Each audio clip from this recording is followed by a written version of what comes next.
ハロー Xbox ファンの皆様、スクエアエニックスの中裕二です。そしてここにいる昔ソニックやナイツを一緒に作った大島直人と20年ぶりにタッグを組んでアクションゲームを作っています。バランワンダーワールドです。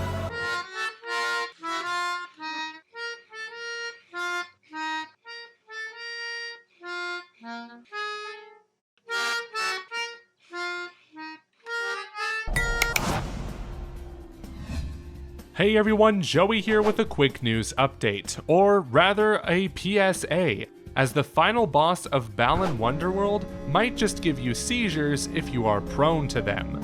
Yeah, he's gone. Okay. Look at this guy. Oh, he's gone. Look at it. Oh, he's okay. Why when I walk up to said NPC do they fade away into nothingness? Did you not want to program in the collision? You know, I would really like to appreciate some of these character models, but they just keep disappearing. One of the first things I did when I played this game, when I started the game up, because I do this for every game that I do, is that I paused it and I looked at the controls, because I want to know what does what. That was a quick look through. There is only one button in Balan Wonderworld, and they all do the same thing. Like, you can move, but the only other button is jump. Every button does this. Oh, yeah, that's another thing. Apparently there's only one button to do anything. So A, X, Y, and B all jump. And RT, and LT. Every single button does the exact same thing. This even extends to the menus as well. Every single button is accept, and if you wanted to go to the previous menu, you have to select it. You can't just press B or whatever. This is a one-button game. All of the primary face buttons and both of the ZL and ZR triggers do exactly the same thing, which for most suits is a version of jump, and in some cases it might even be a basic attack instead. But it can't be both, and the result of that is that if you wear an attack-focused suit, you literally can't jump in a platformer.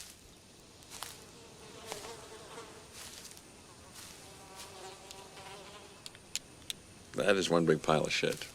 In interviews, again, Naka said how Square like to focus a lot on storytelling in its games, and they're not really used to making simple 3D platformers, and said, and I know this is a long quote, but it's just too amazing not to read. When I joined the company and heard that, I was like, stories, huh?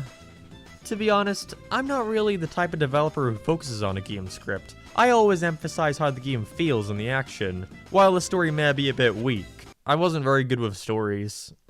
Yuji Naka, you poor soul. The player's actions obviously had a hand in this redemption, but what actually happened is never explained. Why did the dolphin go bad? How did collecting random trinkets and beating a boss character fix things? Will the dolphin's urge to kill come back again? Find out next time in Never. All of this is to say Balan Wonderworld does an absolutely awful job at telling its story. Obviously, when I do these reviews, we start with story. There is no story. No. There really is no story. There is so much that is just skimmed over, not connected well at all, where it just doesn't matter. But what if I told you there is a solution to this problem?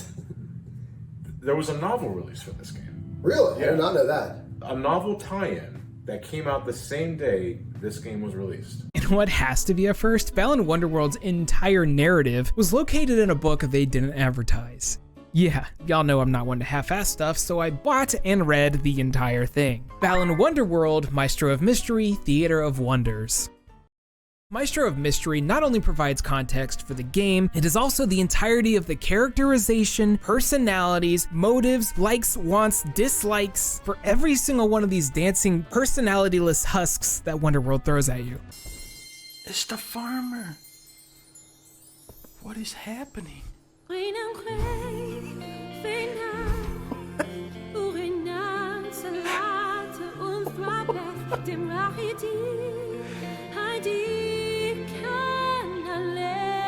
What the fuck?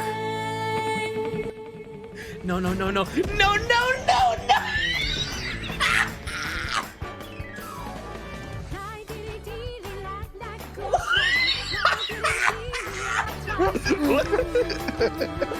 Is this everything you ever wanted from a video game? You know how the infinite monkey theorem states that eventually a chimpanzee will randomly hit keys at a typewriter and will somehow retell the entire works of William Shakespeare? This game's narrative feels a lot like that, but imagine if we just took the monkey's first attempt. The co-op in this game is absolutely ass. So, if your characters touch, you are linked. You will walk together, and Of Siamese twins, basically. literally, yes. You join at the hip. Basically, what happens is I will just relinquish control at that point, because since Sean's player one, I just kind of, relinquish control. However, like if you jump on a platform that's not quite big enough, and my character goes flying down, or he tries to grab another costume, but it's a little bit too far to the left or right, and that's where I'm at. So I get the costume. I go left, you go right. Why is it so hard to Pull away! unstick? I'm trying my best. Oh my god. What is this? What is this grass here? It looks like... Oh, no. come on. Guys, don't play this game co-op, no matter what you do. Don't play this game. Moment-to-moment gameplay is mostly built around the 80, that's right, 80 suits that you can pick up along the way, each of which have entirely one function. Moreover, many of the suits can't justify their own existence. For example, one from the Dolphin Girls world, it's like a jellyfish type thing, allows you to swim through floating tubes of water. Fine. But then 5 minutes after finding it, you find another costume which allows you to do exactly the same thing, but with the added ability to jump out of the water tube whenever you please. As a result, the second suit completely invalidates the utility of the first, making it essentially worthless. You can really feel them struggling to make each costume different here. Like the pounding pig who can float for a little while and then ground pound, or the robot you get later on that can float for a little while and then ground pound. Yes! Yes!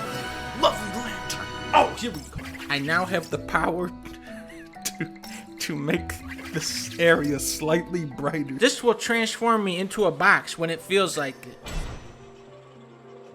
Box Fox. Activate your box mode whenever it's convenient for you. Oh, there you go. Incredible. Incredible power. Balan's bout. What's this about? Oh, it's a QTE. Oh, fuck. When you're good, you're good. What can I say? But at certain points in these cutscenes, you see a PNG of Balan slide across the screen, and you have to press the A button when the PNG lines up with what Balan is doing. These would be fine if they were not completely fucking dog shit. I can never tell when I'm supposed to press the A button. Sometimes I do it right when he hits it and it's fine. Sometimes I press it a split second after he hits it and it's still fine, giving me a little bit of leeway. I appreciate it. But if you press the button even so much as a split second before he hits it, you're not getting an amazing, you're getting a great. This is a glorified QuickTime event. You press the button at the right time or occasionally rapidly press the button in 4 phases during each bout. Timing all of them perfectly earns you a Balan statue, but if you miss any of them or get anything other than a perfect score, you either need to come back to the stage later or die because the hat despawns and you can't try the minigame again. Cool. Unfortunately, performance is beyond terrible. The 30 frames per second cap is very rarely hit. Things generally seem to hover, sometimes even as low as between 10 and 15 frames per second, and sometimes just masses of dropped frames over a second long sometimes. If enemies spawn, or even if you just happen to, I don't know, move the camera a little bit too quickly, the frame rate tanks and the game chugs considerably. I made the mistake of not reading the fine print. Over in the tiny corner here, comes as a soft launch, soft set. What does that mean?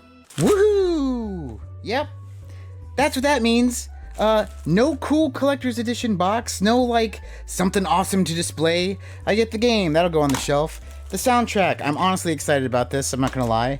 A pen, a book, and a bag. I mean, this is all the stuff they said, but like, it's all loose. What do I do with this? Where am I gonna put this? Like, hey, fuck, Balan Wonderworld. Here's the book.